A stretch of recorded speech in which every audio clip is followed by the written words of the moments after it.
तो सबका स्वागत है एक और नई वीडियो में। आज हम इस वीडियो में एक ऐसी चीज़ की बात करने जा रहे हैं जिसके बिना हमारे घर की औरतों का जीवन व्यर्थ है। ये एक वक्त के लिए अपने पूज्य पति को छोड़ सकती हैं, लेकिन इसे नहीं। अब आप सब सोच रहे होंगे कि कहीं मैं शॉपिंग की बात तो नहीं कर रहा हूँ। शॉपिंग तो उनका जन्मसिद्ध अधिकार है, उसके लिए मैं उनको कुछ नहीं कह सकता और इस अधिकार से उनको रोकना भी नहीं चाहिए। और मेरी मानो तो अगर तुम अपने घर में सुख और चैन चाहते हो और 2 वक्त की रोटी खाना चाहते हो तो उन्हें रोकना भी मत। ये तो थी मेरी तरफ से एक फ्री टिप। इस्तेमाल करोगे तो तुम्हारे लिए अच्छा रहेगा, वरना बाद में मत कहना कि किसी ने बताया नहीं। पर यहाँ बात शॉपिंग की नहीं है, यहाँ मैं बात कर रहा हूँ डेली सोप्स के बारे में। ये डेली सोप आपके सोप से बिल्कुल अलग है, जिसको आप नहाने के समय या हगने के बाद इस्तेमाल करते हो।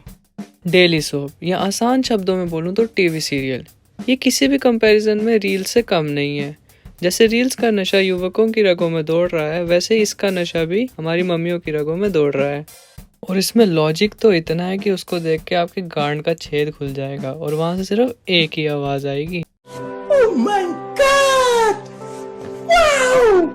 इसमें कोई नागिन रूप ले लेता है तो कोई मक्खी बन जाता है और कोई तो मर के फिर जिंदा हो जाता है। अब जैसे हमारे जॉब इंटरव्यू के टाइम हमसे पूछा जाता है कि आपकी क्वालिफिकेशंस क्या है, वर्क एक्सपीरियंस कितना है, वैसे ही इनसे पूछा जाता है कि आप मरे कितनी बार हो।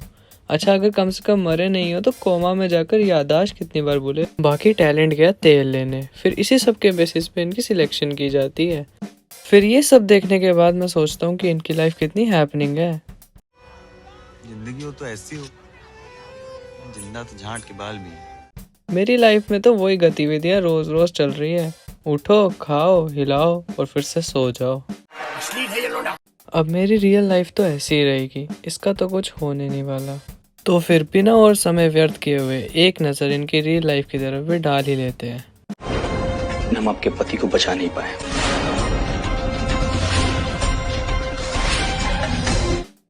बेचारी का पति मर गया, दुख का माहौल है, लेकिन ये एक एक के मुंह पे फोकस करके सस्पेंस दिखाना तो कतई जरूरी है। इसके बिना इनका शॉट कंप्लीट नहीं होता। गैस पे दूध गिर गया, सस्पेंस।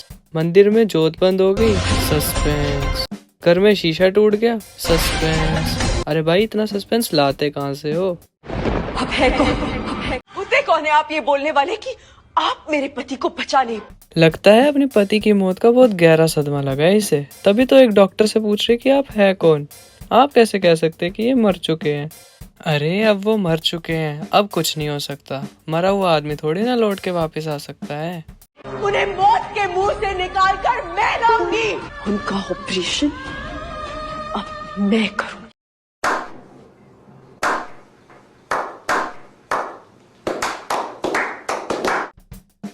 अब ये सुन के आपकी और मेरी जो हालत हो रही है वो सब तो ठीक है, लेकिन डॉक्टर का सोचो, जिसने 10-15 साल लगा के पूरी पढ़ाई करके इतनी मुश्किल से डॉक्टर बना, और ये मैडम 2 मिनट में आके ऑपरेशन करने की बात करने लगी। इस डॉक्टर की कोई इज्जत नहीं है। पहले तो बेइज्जती कराई कि तू है कौन, और उसके बाद फिर इसका काम भी छीन लिया। और फिर क्या, उसने ऑपरेशन चालू कर दिया। और जैसा मैंने कहा था कि ये सीरियल में मरे हुए लोग भी जिंदा हो जाते हैं। और जैसे ही यमराज जी को पता चला कि ये इस मल्टी टैलेंटेड औरत के पति हैं, उन्होंने उनकी जान बख्श दी।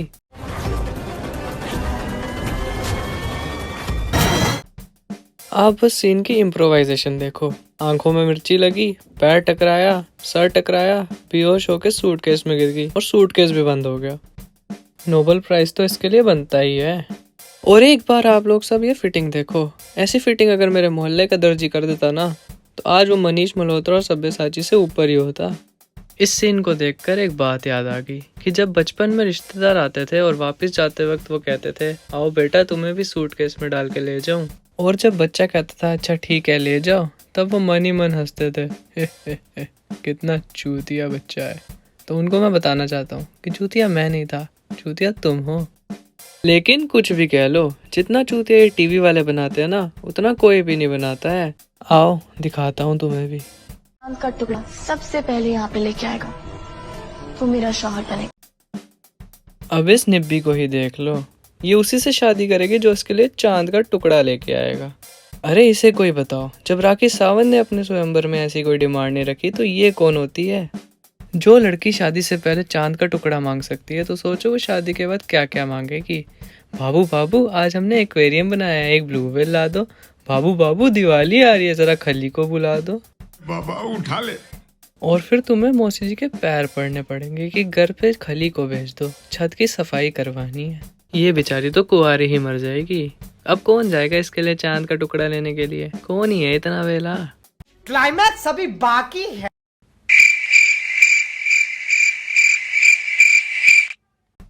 ये भाई तो कुछ ज्यादा ही सीरियस हो गए, उसने तो सिर्फ चांद का टुकड़ा मांगा था, ये तो पूरा चांद ही खींचने लगे हैं। और ये कौन सी दुनिया है भाई जहाँ पे सुबह के टाइम पे चांद निकलता है।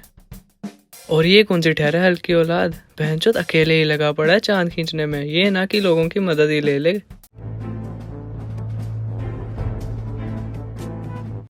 हाँ बहनचोद ये सुन लिया, काम की बात ना सुनियो कभी, शो ना बंद करियो कभी।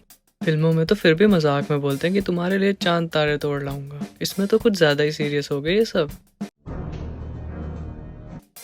यूएफओ यूएफओ, अरे भाई गाड़ी है वो, भाई कुछ तो शर्म कर ले। पड़ोस की दुकान से पकोड़े लेने नहीं जा रहा तू, चांद का टुकड़ा लेने जा रहा है। यहाँ बेचारे इसरो और नासा वाले करोड़ों रुपए खर्च देते हैं चांद पे जाने के लिए।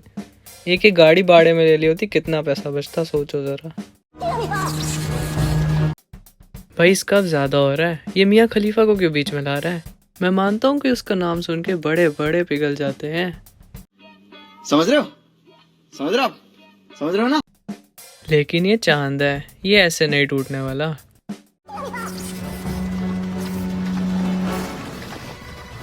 तो मतलब असली ताकत मियाँ खलीफा में है। ईस्ट और वेस्ट, मियाँ खलीफा इज द बेस्ट।